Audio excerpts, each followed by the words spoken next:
ಇದ್ದಿದ್ದು ಇದ್ದ ಹಾಗೆ. ಯಾವ ವಿಚಾರ ಈಗ ಜನರು ಮೊದಲು ಇವರು 10 kg ಕೊಡ್ತಾರೆ, 5 kg ಗಳಿಸ್ತು ಗಿರಾಕಿಗಳು ನಮ್ಮ ಬಗ್ಗೆ ಮಾತಾಡ್ತಾರೆ. ಬಡವ್ರ ಬಗ್ಗೆ ಕಾಳಜಿ ಇದ್ದಿದ್ರೆ 5 ವರ್ಷದಲ್ಲಿ ಯಾಕೆ ಒಂದು ಮನೆ ಕೊಡಲಿಲ್ಲ ಇವರು?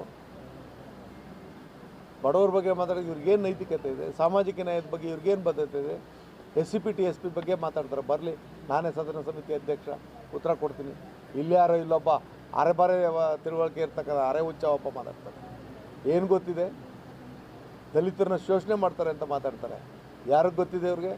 ಒಬ್ಬ ದಲಿತ ಮಂತ್ರಿ ಮಾಡೋಕ್ಕೆ ಯೋಗ್ಯತೆ ಇರದೇ ಇರತಕ್ಕಂಥ ಪಕ್ಷದವ್ರು ನಮ್ಮ ಬಗ್ಗೆ ಮಾತಾಡ್ತಾರೆ. ಅಭಿವೃದ್ಧಿ ಅಂದರೆ ಏನು? ಶ್ರೀಸಾಮಾನ್ಯರ ಬವಣೆನ ನಿವಾರಣೆ ಮಾಡೋಕ್ಕೆ ಯಾವ ಯೋಜನೆಗಳು ಬೇಕು? ಒಂದು ಪ್ರತಿನಿಧಿಯ ಜವಾಬ್ದಾರಿಗಳೇನಿರಬೇಕು? ನಾವು ನಮ್ಮ ಸಂದರ್ಭದಲ್ಲಿ ಏನು ಮಾಡಿದ್ವಿ, ಈಗ ಏನು ನಡೀತಾ ಇದೆ, ಆ ವಿಚಾರವಾಗಿ ಚರ್ಚೆ ನಡೀಬೇಕು ಹೊರತು ಮಸಿ ಬೆಳೆಯೋದಕ್ಕೋಸ್ಕರ ಸುಮ್ಮನೆ ತೇಜೋವಧೆ ಮಾಡೋಕ್ಕೋಸ್ಕರ ಏನಿದೆ ಇವರು? 8,000 ಕೋಟಿ ಅಂದರೂ ಮಂಡ್ಯದಲ್ಲಿ 8 ರೂಪಾಯಿ ಇಲ್ಲ. ಈಗ ಬಂದು ಪುರಾ ಟೀಕೆ ಮಾಡೋಕ್ಕೆ ಬರ್ತದೆ. ಜನರುಗಳಿಗೆ ಗ್ಯಾರಂಟಿಗಳು, ಫ್ರೀ ಗ್ಯಾರಂಟಿಗಳು ಕೊಟ್ಟು ಹಾಳು ಮಾಡಿ ಇವು ಸಾಧನೆ ಮಾಡಿದ್ದಾರೆ ಅಂತ ಹೇಳ್ಕೊತಾ ಇದ್ದಾರೆ ಅಂತ. ಹಸುವಿನ ಬಗ್ಗೆ ಅರಿವಿದ್ದವನು ಮಾತಾಡಲಿ, ಹೊಟ್ಟೆ ತುಂಬಿದವನು ಲೂಟಿ ಹೊಡೆದವನು ಮಾತಾಡೋದಲ್ಲ. ಗೊತ್ತಲ್ಲ?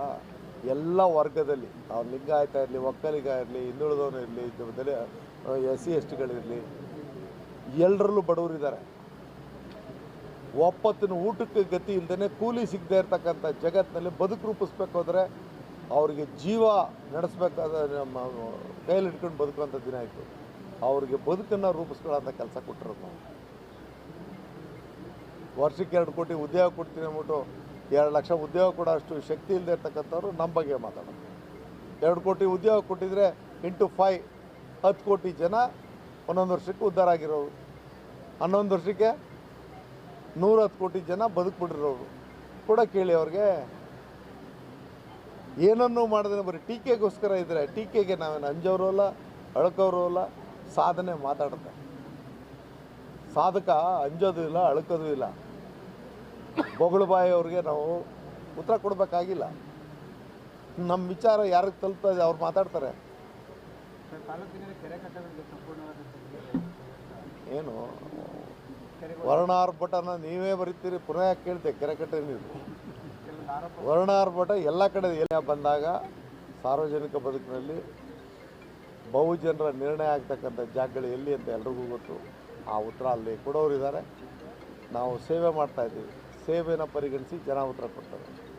ಮಾತನ್ನು ಪರಿಗಣಿಸಲ್ಲ, ಆರೋಪನ ಪರಿಗಣಿಸಲ್ಲ, ಅಪಪ್ರಚಾರನ ಪರಿಗಣಿಸಲ್ಲ, ಅವಿವೇಕಿತನ ನೋಡಿ ಅಲ್ಲ.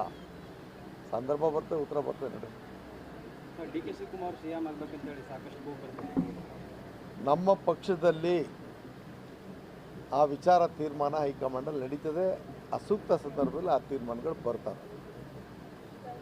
ಈಗ ಮಾಧ್ಯಮನೇ ಆಗಲಿ, ನಮ್ಮ ವಿರೋಧ ಪಕ್ಷದವರೇ ಆಗಲಿ, ಈ ತೀರ್ಮಾನಕ್ಕೆ ಅರ್ಹರ?